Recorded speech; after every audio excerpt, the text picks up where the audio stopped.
mucaawahiitu dubartii fuudhu hunda gaafii tokko gaafata. Gaafiin inni gaafatu erga fuudhee manatti hin gale booda harka isaa kana fuudhee mataa isii irra kaahee kun mataa keetii moo mataa kiyya jedhee gaafata. Yoo isiin mataa kiyya jetteen gara warra keetii deemi jedhaan. Halkanuma fuudhe san gadi dhiisa. Haala kanaan dubartoota hedduu fuudhee gadi dhiise. Abbaan isaa isa hifate. San booda ilma kiyya haga ammaatitti dubartoota hedduu si fuudha. Dubartoota si fuudhu hundaa halkanuma jalqabaa gad dhiifta. Narraa deemi jedheen. San booda mucaan kun abbaa isaa maatii isaa irraa fagaatee godaane. Almuhim baadiyaa wahii dhaqe. Yeroo baadiyaa kana dhaqu muka wahii jala ciisee manguddichi wahiin argee maal taatee ilma kiyya jennaan hujii barbaadaa dadhabee asii jala ciisee kottu hoolota baay'ee qaba hoolaatiis jedheen fuudhee manatti hin galee hoolaatiisuu jalqabe. Waggaa takka lama sadi mucaan amanamaadhaa dalagaa isaa akka ajaa'ibaatti dalagaa ol jedhee dubartii ilaalu ol jedhee nama ilaalu hujii isaa malee. Almuhim manguddichi mucaa kana hin jaalate. Erga jaalate booda intala isaatitti ol seenee akkana jedheen maal si fakkaata mucaa kana yoo sitti fuudhe. Mucaan dalagataadha. Mucaan amanamaadha. Mucaan ol jedhee nama hin laalu. Mucaan hujii isaatiin ala waan biraa hin barbaadu jedheen. Yeroo kana mucattiin akkana jetteen osoo mucaa kana natti hin fuudhin dura imala wahii waliin bahaati. San booda waan imala san keessatti uumame natti himtee san booda murteessa jetteen. Almuhim mucaan kun manguddichi kun itti dhufee bor hoolaa hin tiistu imala wahii qabnaa baadiyaa wahii deemnee waa fuunee dhufna jedheen. Almuhim waliin bahanii guyyaa itti aanu jechuu imala kana waliin bahanii osoo deemaa jiranii manguddichi dheebote. Ollaa mana wahii dhaqanii balbala dhadhaanii abboo hin dheebonne jedhee mucaan waa gaafate. Aananii fi bishaan itti kennan. Yeroo kana mucaan aanan fuudhee osoo manguddichatti hin kennin dura irraa xiqqoo dhugee manguddichatti kenne. Bishaan ammoo dhaabatee eegeen erga inni aanan dhugee geesse booda bishaan jalqaba itti kenne. Manguddichi aanan kana irraa dhugee itti kenne. Aanan kana irraa dhugee itti kenne. Bishaan ammoo ka jalqaba dhuge manguddicha. Aanan garuu mucaatu jalqaba dhuge. Maali garaa isaa keessa manguddichi maal kun kana waan kabajne aanan na dura dhugee bishaan ammoo isa dura dhuge. Kabajaan beeku jedhee almuhim waliin deeman. Xiqqoo erga deeman booda qabrii wahii irra dhufanii akkana jedhe manguddichaan mucaan warri qabrii kun lubbuudhaan jira moo du'anii jiran jedhee gaafate. Manguddichi mucaan fayyaa hin qabu kanaaf callisaa oola kanaaf hin dubbanne adaa jedhe. Almuhim achi birallee hin dabranii osoo deeman bosona wahiititti dhufan. Beela'anii jiranii bosona kana goranii waa firaafiree nyaachuu jalqaban. San booda firaafiree kana osoo nyaatanii mucaan manguddichatti garagalee akkana jedhe bosonni kun magariisa moo ka gubate yaani ka roobni irraa hanqate wahii yookaan ka goge wahii si fakkaate manguddichi akkana jedheen. Firaafiree isaa nyaataa magariisa moo maali naan jetta magariisa nagartuu jedheen.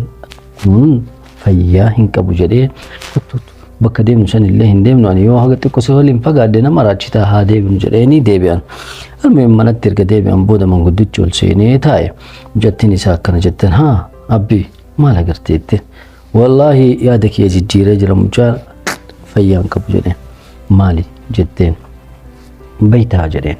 Osoo deemaa jirru mana wahii dheenee hin deebudhee aananii fi bishaan nutti kennan. Yeroo kana aanan na dura dhugee san booda gaafa natti kenne. Bishaan ammoo natti kennee jalqaba dhuginaan jedhe. Fayyaa hin qabu sila aanan natti kennuu qaba yaani aanan anatu jalqabuu qaba miti. Na kabajuu dhabee ofii isaatii dhuge. Lakki akkasii miti jetteen. Almuhim itti fufi jetteen. Itti fufe. Osoo deemaa jirru qabrii wahiititti dhufnee warri qabrii kun lubbuudhaan jiran moo du'anii naan jedhee na gaafate. Kun gaafiidha. Fayyaa hin qabu siin jedhee bar jedheen. Ammas xiqqoo erga deemne booda bosona wahiititti dhufnee beelofnee firaafiree wahii nyaachuu jalqabne. Yeroo kana bosonni kun magariisa moo ka goge naan jedhe. Fayyaa ta'uu dhabuu isaa beekee osoo bakka deemnu san hin geenye ofirraa deebinee jedheen. La kun hayyuudha abbaa kiyya jetteen. Hayyummaan akkanaa tuni maali jedheen. Ila jetteen. Jalqaba aanan wayita osoo sitti hin kennin wanni irraa dhugeef aanan gubbaan isaa huura ta'a. Kanaaf huura san irraa dhugee yookaan waan gubbarra jijjiru ofii isaa irraa dhugee aanan qulqulluu siif kennee jetteen.